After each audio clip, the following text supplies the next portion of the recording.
My husband brought home a python without even asking me, saying it's always been his childhood dream, but now it's become my worst nightmare and I'm not sure our marriage will survive. 6 months ago, our corn snake unexpectedly died. My husband, 26 male, and I, 24 female, were both very upset. He was a cute little guy and still very young. My husband has owned several small reptiles during his lifetime, and he told me he was thinking of trying a milk snake this time instead of a corn or a garter. Instead, 2 months after our corn died, he came home with a baby Burmese python. Apparently it's always been his dream to own a Burmese.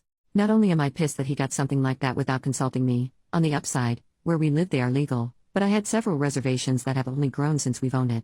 I have GAD and that thing triggers my anxiety like no other. When I was doing research about Burmese pythons, I kept reading stories about them killing pets, children, and even their owners. So now I'm freaked out and have barely slept for 4 months.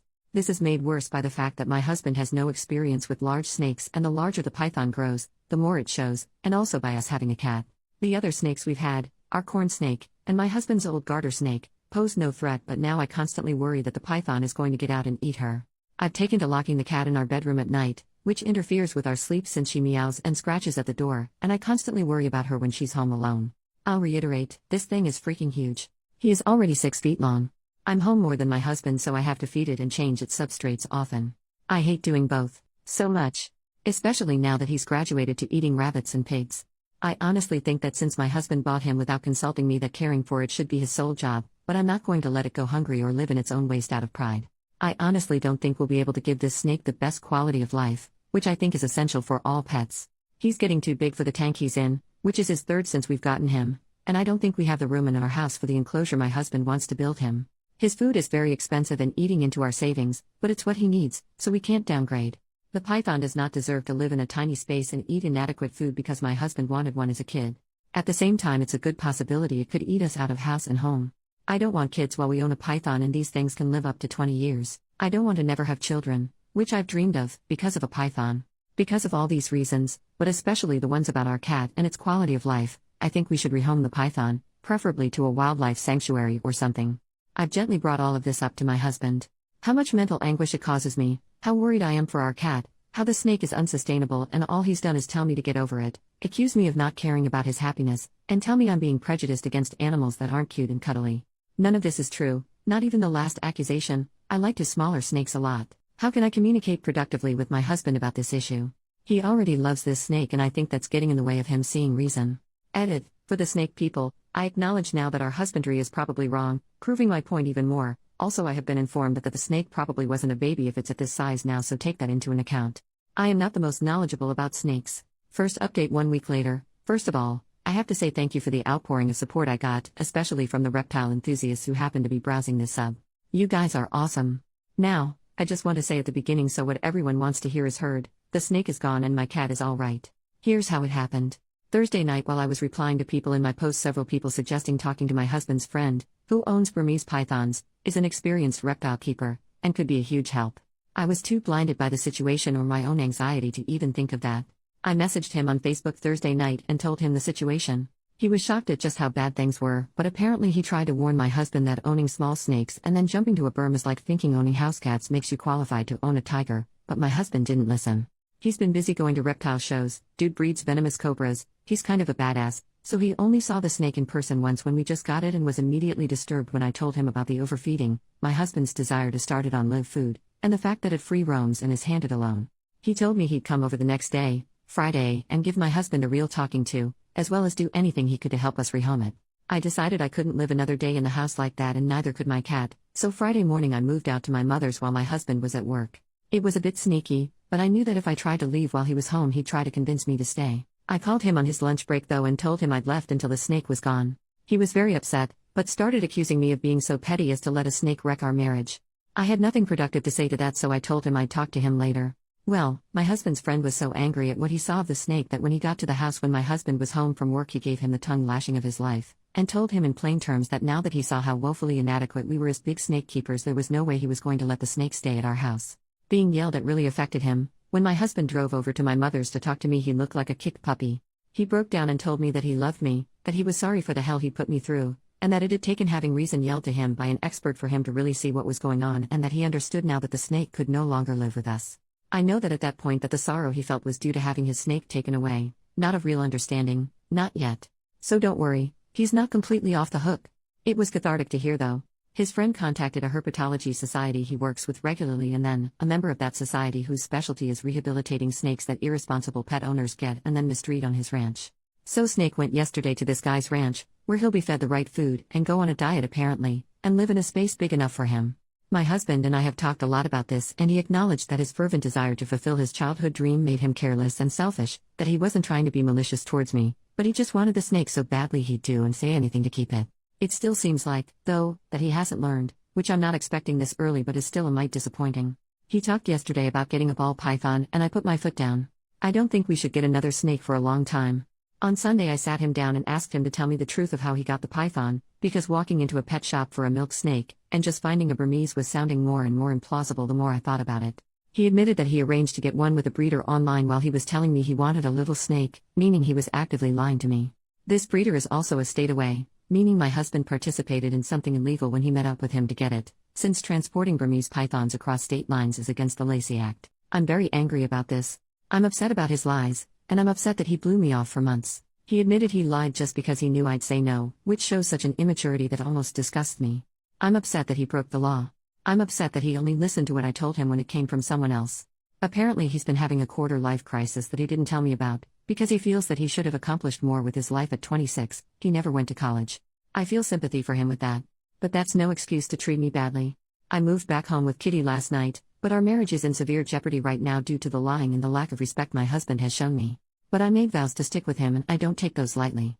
We're going to be getting counseling, which I hope will make him really see what was wrong with what he did, rather than a knee-jerk response to being in trouble, so to speak, and will strengthen us. If not, well, I'll have to consider my options. Second update 1 month later. Hi, I'm back. The snake is still gone, but I guess I'm coming back out of desperation. People messaged me wanting to know how I was doing anyway. On the surface, therapy has been going well. My husband has been doing everything right. He's been contrite, open-minded, and treats me like a princess at all times. I can tell at home that he's making a conscious effort to listen to my opinions and thoughts, and incorporate our therapist's suggestions into our lives. I feel like the hugest jerk saying this, but I don't think it's enough. Over these past weeks I've had to come to terms with the fact that something about how I view my husband has fundamentally changed. And finally, after extensive soul-searching a few days ago, I realized what it was. I have no respect for his intelligence anymore, after all this. That is very, very important to me. And now it's just gone and I don't know how it can come back without him getting a personality overhaul. It's killed my physical attraction to him. I normally have a high libido and prior to all this we made love 4 to 5 times a week. Now, since all this went down we've been intimate 3 times. To be fair, while the snake was here we were down to 2 to 3 times a week, but it was still more frequent than this. Despite all the changes he's making he's still himself and I don't think I can like who I know him to be now. He's still his goofy, absent-minded self who needs me to balance the checkbook and pack his lunch. I can't respect that anymore. I don't want to be his mom or a naggy sitcom wife. I used to love doing these things for him. Throughout our relationship I've taken care of him, patched him up, and helped him solve his problems. I always saw it as the ultimate expression of love. Now I'm just sick of it. He can tell something's still wrong. He's irritated about my lack of forgiveness and lack of an intimate drive lately when he's objectively doing all the right things. But his lack of understanding towards my apprehension makes my feelings even more pronounced. I realized the other day that I love him dearly as a friend. I've known him since I was 9 years old but no longer as a husband. That devastates me. I can't believe I'm thinking divorce after less than a year of marriage. I feel like such a failure. I haven't broached these feelings in therapy yet, because they crystallized only a few days ago. But I don't know how to start because I know saying them will mean my marriage will be over. I have talked to my mom and friends about this, and they all tell me to wait longer, to stick it out, because I made vows. But I feel like I found out something fundamental about my husband that I wish I never had, and that nothing can be the same now. Third update 9 years later, posted on October 14, 2024. My posts were reposted somewhere and one of my friends sent me them saying, "I think you wrote these posts."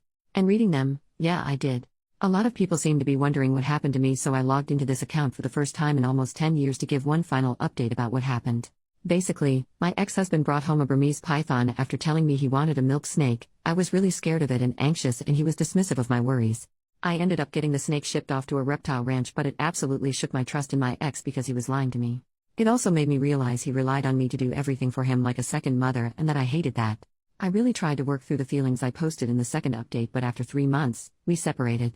It's totally okay if you judge me for this because I judge myself. After being separated for half a year, we ended up making love. My grandma had just died. I was devastated, and he came to the funeral to support me, and because he'd known her forever and loved her too. We went home together after the family lunch and we ended up having comfort love making.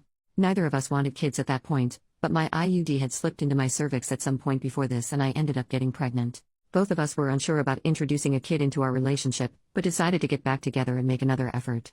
I had always wanted to be a mom, and didn't want to abort. We found out pretty early into the pregnancy that it was actually a molar pregnancy. Meaning that instead of a normal fetus, I was pregnant with a tumor.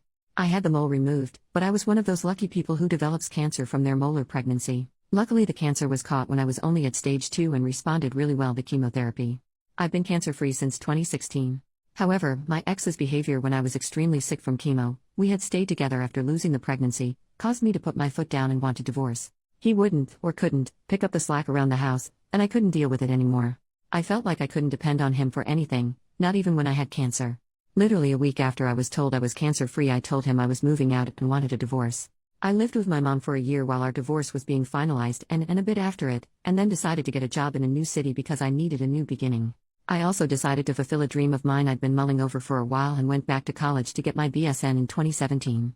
I graduated in 2019 because I was in an accelerated program for people who already have another degree, and I now work as a neonatal nurse. The job can be really wearing and difficult, but it's so amazing watching tiny and sick babies grow and thrive and eventually leave. I feel like I've found my calling. I also met a guy in my class when I went back to school. We were just friends for 2 years, because I didn't feel ready to date, and then in 2019 we started dating. That guy is now my husband. We got married in 2022. My current husband is the most amazing man and partner I could have ever asked for. I can fully lean on him, and him on me. And I don't have to ask him to please pick his socks up off of the floor. He even does most of the cooking because I hate cooking.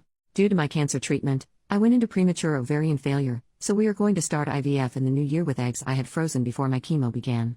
We also want to adopt and or foster at some point and have been looking into that as well. I know for sure my husband is going to be a wonderful support for me and an amazing father. At the time of my divorce I had no confidence my ex would be either of those things. I don't want to just bash my ex though. He is doing much better since we got divorced. A month after I left for good, he attempted to off himself and was put on a 72-hour hold at the hospital. He took their advice to follow up with a psychiatrist seriously, and was diagnosed with ADHD. It explains so much about how he was when we were together. A little later on, he was also diagnosed with autism. I don't speak to my ex because it's too painful for both of us, but my mom is still close to his mom and has given me some updates. He's taking medication that's really helped his ADHD, and was able to go to trade school. He has a much better job now and has been in a steady relationship. I wish him all of the best. I look back on my old posts and all I can do is shake my head. I was putting up with so much I would never put up with now. I was so grown up because I was 24 and married, but clearly I still had maturing to do. Part of me feels sad for my ex too, because he was struggling for so long and I was writing him off as unhelpful. However, even though he had a medical reason for being inconsiderate, I still had to do what's best for me, and I was at my breaking point. Considering his success, I think we're better off without each other. Oh, and I still talk to my ex's friend the cobra breeder from time to time. Bucatini the Burmese python is still doing great in his new home.